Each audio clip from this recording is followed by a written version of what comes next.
Shalom. Bom dia a todos, boa tarde, boa noite. Não sei que hora você vai estar vendo esse vídeo. Vamos dar continuidade nossos estudos, né? Estou fazendo aqui um compilado de estudo baseado neste trabalho aqui, né? Judaísmo Nazareno. Estamos vendo um pouco sobre a história primitiva, né, da igreja, como começou, quando, né? E muitos aspectos aqui interessantes. E hoje nós vamos partir aqui para o capítulo número 2, que tem o seguinte título: Torá, a instrução que dura para sempre. Torá é lei, né? Então vamos traduzir melhor, né? O Antigo Testamento, o alicerce do Novo Testamento. Tá? O nosso autor aqui começa dizendo assim: atualmente muitos cristãos sinceros e honestos estão decepcionados com a devassidão espiritual que tomou conta do cristianismo. Então aqui ele começa já fazendo um alerta, né, dizendo que muitos cristãos sinceros e honestos estão decepcionados. E é uma realidade dos nossos dias de hoje, né? Nunca houve, em todo o tempo da história, tantas pessoas decepcionadas com suas tradições, suas religiões, suas igrejas, né? É uma crise que está aí, que ninguém pode esconder. As pessoas estão saindo, estão abandonando as suas igrejas, sua fé, porque tem uma confusão muito generalizada nessa questão de religião hoje, né? Para você ter uma ideia, são mais de 40 mil denominações diferentes, né? Falando tudo em nome da Bíblia, né? Então é uma Babilônia muito grande, ninguém sabe o que é certo e o que é errado, tá? Cada qual defendendo o seu lado. Então isso está gerando muita confusão. Então estes cristãos pensam que conseguirão reformar os pilares da fé mediante o retorno à igreja da época do Novo Testamento, né, no século I. Porém, tal pensamento contém dois graves erros, porque na época de Yeshua e dos seus primeiros discípulos, né, não existia o termo igreja hoje como nós conhecemos. Não existia também o Novo Testamento hoje da Bíblia, né? Naquela época ainda não existia. No século I, por aí ainda estava tudo sendo compilado, tudo sendo formado. Então os crentes, né, da igreja do Novo Testamento, né, os primeiros discípulos na época lá de Yeshua, eles reuniam-se em sinagogas e não na igreja, que não existia igreja como nos dias de hoje. Está registrado lá em Atos dos Apóstolos, capítulo 15, versículo 21, capítulo 13, versículo 14 e versículo 43, capítulo 17, 1 e versículo 10 e versículo 17, capítulo 18, versículo 4 e versículo 8 e versículo 19, e o capítulo 19 e versículo 8. Lá em Tiago 2, capítulo 2, versículo 2, né? Este tópico será abordado com mais propriedade no capítulo 10. Por enquanto, cabe apenas dizer que os tradutores da Bíblia usaram o vocabulário igreja para institucionalizar uma nova religião denominada cristianismo.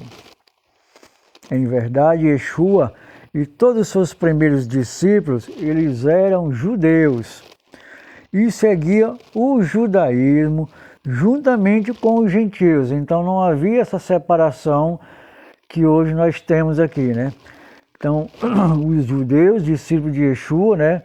Aquelas pessoas que iam sendo, vamos dizer assim, conquistadas pela pregação do Evangelho, eles viviam juntos, não havia essa separação. Tá?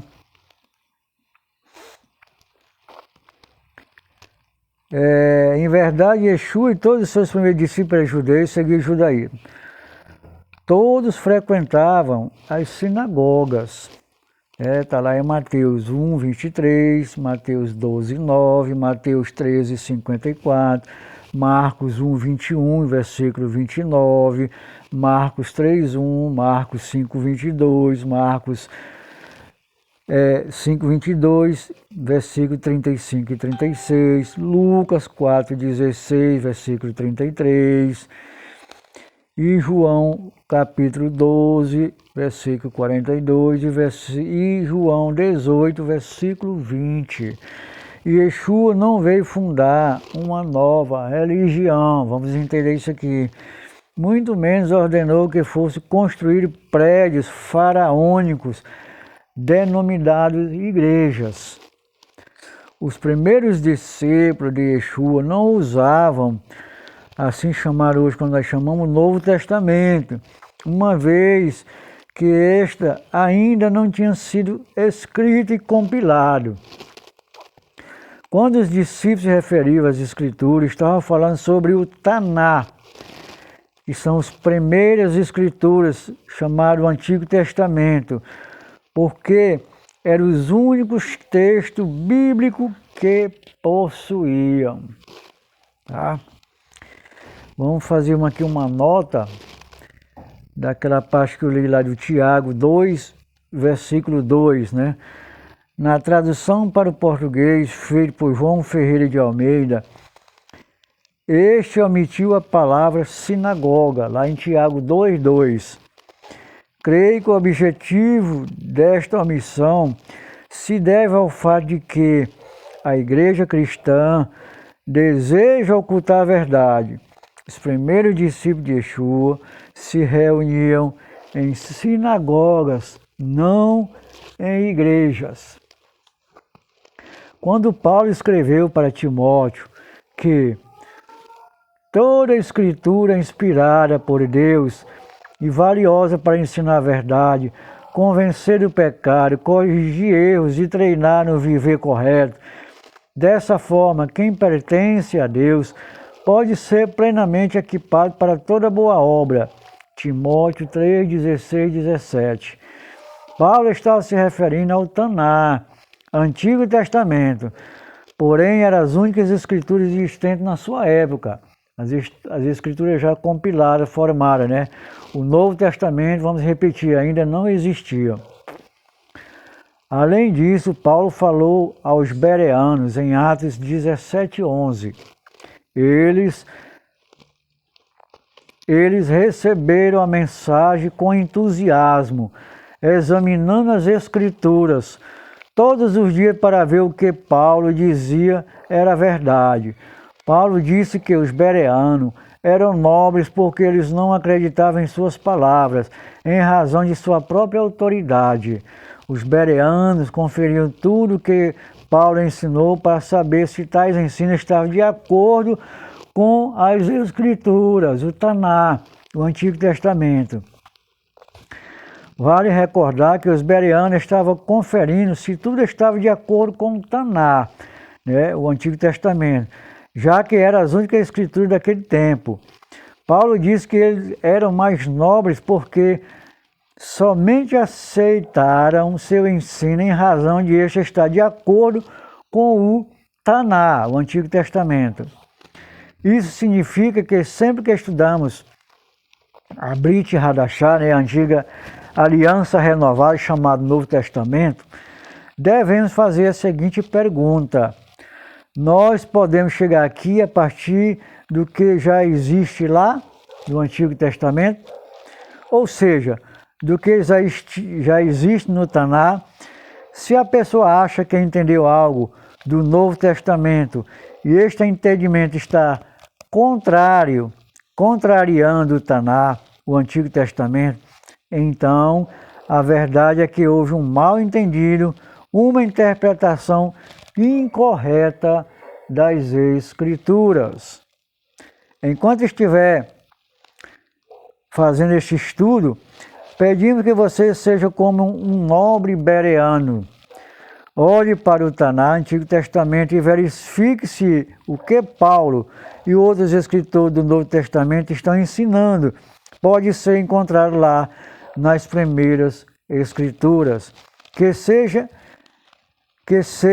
entenda o que a Brit Hadashah, Novo Testamento, afirma à luz do que o Taná ensina, o Antigo Testamento. Há uma diferença entre o método de interpretação bíblica dos nazarenos e dos atuais cristãos. Os nazarenos, quando se deparam com uma lição de Yeshua, procuram associar imediatamente aos preceitos do Taná, uma vez que acreditam que as Sagradas Escrituras constituem um todo harmônico. Em sentido oposto, ao ler o Novo Testamento, os cristãos partem da errônea premissa de que este é suficiente por si próprio, reputando que o Antigo Testamento é um conjunto de livros velhos, desatualizados e de pouco valor. Então os cristãos analisam o Novo Testamento de acordo com seus próprios valores ocidentais, divorciando o ensino de Yeshua com o inseparável judaísmo latente em suas veias. No próximo estudo, iremos agir como os bereanos e checar todas as informações em conformidade com o Taná, primeiras Escrituras, partindo da ideia de que as lições do Eterno não são consideradas velhas e obsoletas, mas constituem a imutável verdade que nos leva à exata compreensão dos ensinamentos do Mashiach de Jesus, Então vamos ficando por aqui, meus irmãos, e vamos no próximo tópico, no tópico número 2 deste capítulo, vamos estudar o seguinte tema: a lei de Deus acabou ou é eterna? Que o Eterno nos abençoe, nos guarde e nos dê a compreensão exata do que as Escrituras nos ensinam. Um abraço a todos e até a próxima reunião. Até lá.